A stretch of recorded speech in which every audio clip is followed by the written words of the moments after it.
Hello everyone, সবাইকে অনেক অনেক শুভেচ্ছা ও স্বাগতম আমাদের আজকের সাধারণ জ্ঞান ক্লাসে।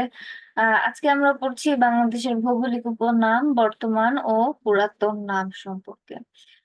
তো গত ক্লাসে আমরা পড়েছি বিভিন্ন সাহিত্য কবিতার ছদ্মনাম এবং তাদের উপাধি সম্পর্কে, তাই না? আজ আমরা বাংলাদেশের বিভিন্ন অঞ্চলের নাম এবং সেগুলো সম্পর্কে জানবো। তো বাংলাদেশ দেশ হিসাবে ভাটির দেশ, নদীমাতৃক দেশ, এবং তোমরা জানো যে পাট খুবই গুরুত্বপূর্ণ একটি জিনিস। তাই এটিকে বলা হয় সোনালী আঁশের দেশ। আর ঢাকা হচ্ছে মসজিদের শহর, রিকশার নগরী। তো এই নামগুলো কিন্তু আসলে আসে বিভিন্ন জায়গার বৈশিষ্ট্য থেকে। বাংলাদেশের প্রবেশদ্বার এবং বা আরো বিভিন্ন যে জায়গা, এইগুলো কিন্তু আসলে আমাদের জেনে রাখা খুবই গুরুত্বপূর্ণ। যেমন বাংলার শস্য ভান্ডার হচ্ছে বরিশাল, সাগরকন্যা কুয়াকাটা, পটুয়াখালী। প্রবেশদ্বার কিন্তু বাংলাদেশের ছিল চট্টগ্রাম, তাই না? কারণ সাগর পথে এই পাশ দিয়ে আসলে বাংলাদেশে ঢোকা যায়। উপরে আমরা জানি বাংলাদেশের বর্ডার কি, বাংলাদেশের আহ পূর্ব দিকে মিয়ানমার রয়েছে এবং পশ্চিম দিকে ভারত আছে। যাই হোক, তো প্রত্যেকটি এলাকার এরকম বেশ কিছু নাম রয়েছে, যেমন কুমিল্লার দুঃখ হচ্ছে গোমতী নদী, প্রাচ্যের ডান্ডি নারায়ণগঞ্জ।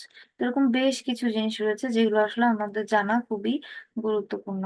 এবং এই যে প্রত্যেকটা জায়গার যে বর্ণনা, যেমন বাংলাদেশের কুয়েত, খুলনা, বাংলাদেশের পর্যটন নগরী কক্সেস বাজার, এগুলো যদি মনে না থাকে তাহলে আমরা কেমন করে মনে রাখবো? আমরা এগুলো পড়ে এরপরে না দেখে লেখার অভ্যাস করব। এখন আসি বর্তমান নাম এবং পুরাতন নাম। কেমন করে এলো বর্তমান নাম এবং পুরাতন নাম? যে জায়গাগুলোতে আসলে আমরা এখন বসবাস করি সেই জায়গাগুলোর নাম কয়েক হাজার বছরে আসলে কয়েকশো বার চেঞ্জ হয়েছে।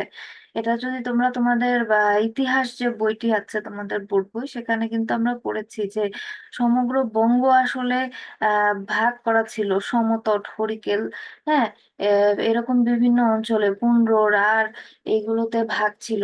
কিন্তু এখন যদি তোমরা দেখো আসলে সেই নামগুলো নেই। তো ঠিক একইভাবে সময়ে সময়ে আরো অন্যান্য অনেক নাম হয়েছে। এবং পরবর্তীতে বাংলাদেশ স্বাধীন রাষ্ট্র হিসেবে প্রতিষ্ঠা হওয়ার সময়ে যে নামগুলো সিলেক্ট হয়েছে সেগুলো কিন্তু আসলে আমরা গত প্রায় 50 বছর ধরে ব্যবহার করছি। তো ঢাকার পুরাতন নাম ছিল জাহাঙ্গীরনগর, চট্টগ্রামের নাম ছিল ইসলামাবাদ, যেটা আসলে খুবই আশ্চর্য ব্যাপার, তাই না? কারণ ইসলামাবাদ কিন্তু পাকিস্তানের একটি জায়গার নাম। তো প্রায় বেশ কিছু জায়গার নাম আসলে বাদ কিছুটা পাকিস্তানি ভাবে নামটা ছিল, তা এটা বোঝা যায় যে আসলে এগুলো আমাদের স্বাধীনতার পূর্ববর্তী সময়ের নাম। তো এটা ছাড়াও আমাদের দেশে প্রায় বেশ কিছু জায়গার নাম এরকম আলাদা আলাদা ছিল, ঠিক আছে? কিন্তু সেগুলো কিন্তু পরিবর্তন হয়েছে, আর এগুলো জানা আমাদের জন্য খুবই গুরুত্বপূর্ণ। তো এইগুলো আমরা আসলে পড়বো, পড়ে না দেখে লেখার অভ্যাস করে মনে রাখবো। তো এই ছিল আমাদের আজকের ক্লাসের পড়াশোনা। সবাইকে অনেক অনেক ধন্যবাদ আমাদের আজকের ক্লাসে জয়েন করার জন্য। সবাই ভালো থাকবে, সুস্থ থাকবে। দেখা হচ্ছে আমাদের আগামী ক্লাসে।